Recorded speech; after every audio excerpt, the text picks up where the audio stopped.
always test my lawnmowers first time with no air cleaner on them.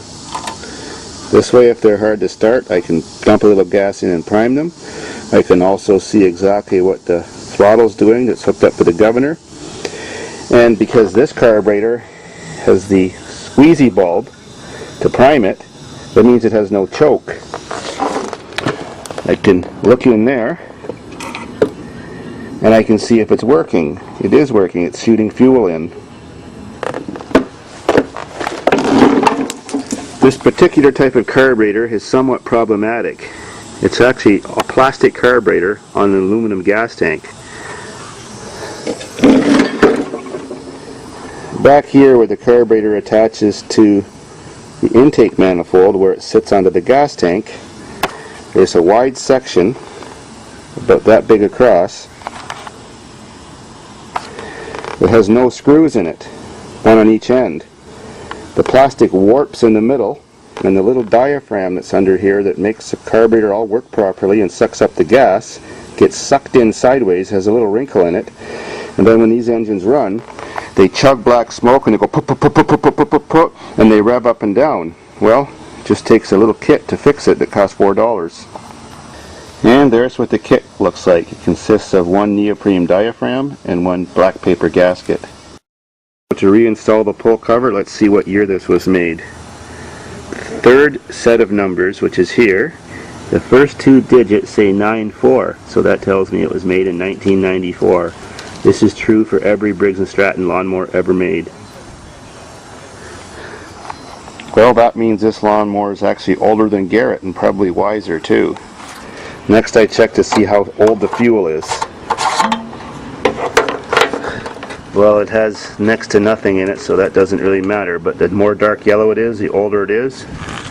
And the next thing I check for is blobs of water floating around in the bottom, and there may be a bit of rust particles, but no water. So, time to top her up with fresh stuff. I recommend every spring putting all fresh gas in your lawnmower to make sure it starts easy. Stale gas, which is old gas, doesn't start very good.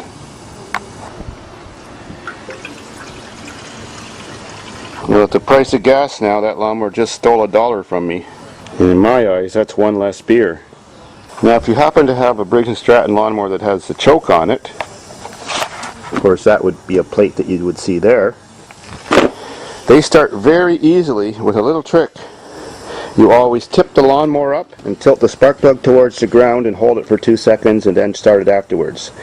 That primes a little chamber that's near the top of the carburetor here with fuel, so that the little fuel pumping diaphragm doesn't have to pump all the fuel up after it's sat a while. Every time the motor is cold on an older Briggs & Stratton with a choke, this usually makes it start in one pull.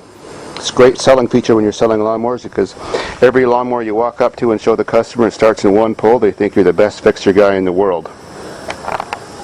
Even though this is the wrong kind of lawnmower to do that with, I'm just showing you an example. I tipped it up for 2 seconds. Now this one I'm going to give it a few squirts of gas. And I'm going to assume it's going to start right up. Let's do it.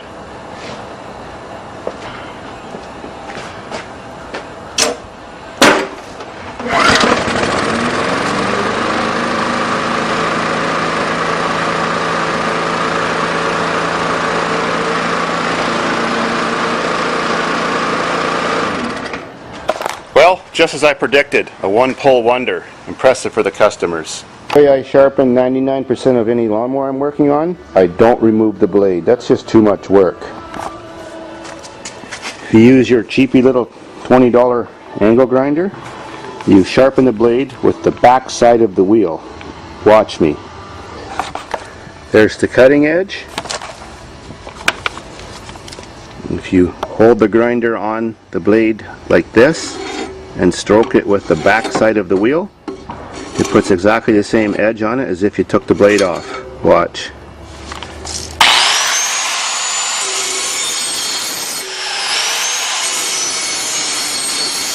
Now that I've got the top edge just perfect like factory, I give the bottom edge just a tiny cut.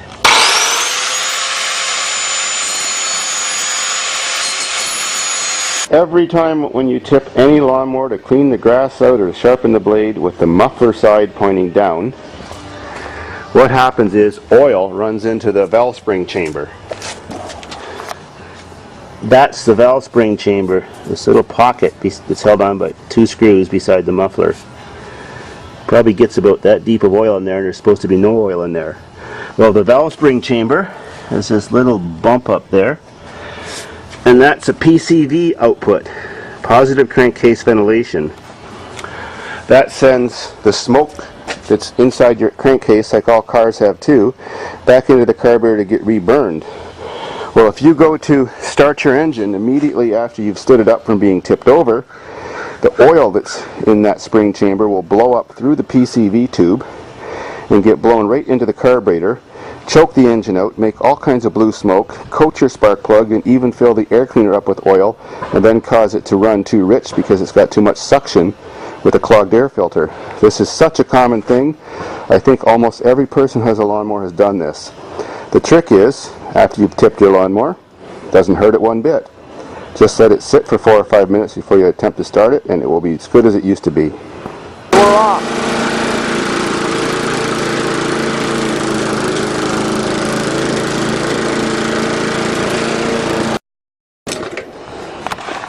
The first time the smell of new cut grass in the spring reminds me of when I was a kid. Now I'm just one of these kind of guys.